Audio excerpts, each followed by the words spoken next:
For det første så synes jeg, at den her sygdom det er en lortesygdom. Jeg tror, alle har på en eller anden måde haft berørelse med kræft. Den skal vi så prøve at se, om vi kan bekæmpe så godt som muligt. Og René er jo et rigtig godt eksempel på det. Mit navn det er René Henriksen, og nogen kan måske huske mig som tidligere landsholdsanfører. Vi er en flok tidligere fodboldspillere, der har valgt at støtte Knæk Cancer. I må også godt smile lidt.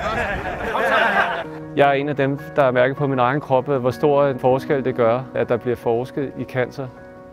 Det er jo bare fantastisk, at det kan lade sig gøre. Man kan få en kammerat tilbage på fuld vigør, som det nu er, når man har den sygdom, som nu René har. Jeg har tidligere været på kemo og deltaget i arrangement som det i dag, hvor jeg ikke kunne fuldføre dagen, fordi jeg var for træt. Og så i dag, der er jeg jo så på anden dagen med immunterapi, og jeg er jo stadigvæk frisk. Så jeg er stort set, som jeg var, inden jeg blev syg.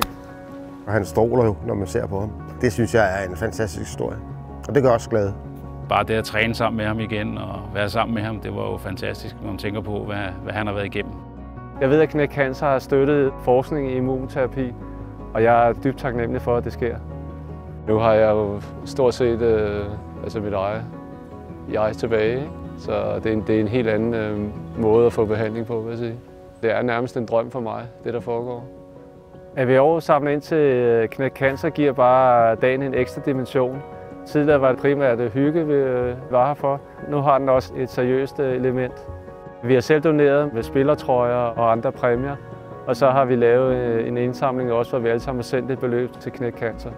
Som kræftramt, så giver det jo også troligt meget for mig selv, at alle de gamle kolleger de hjælper med at samle ind. Vi håber så, at golfspillet bliver bedre, end det var de andre gange, ikke? Så er han mere frisk, så er der større krav til ham. Jeg synes selv, jeg er et levende bevis på, at det nytter at støtte kræftforskning, så jeg håber, at folk vil give et bidrag.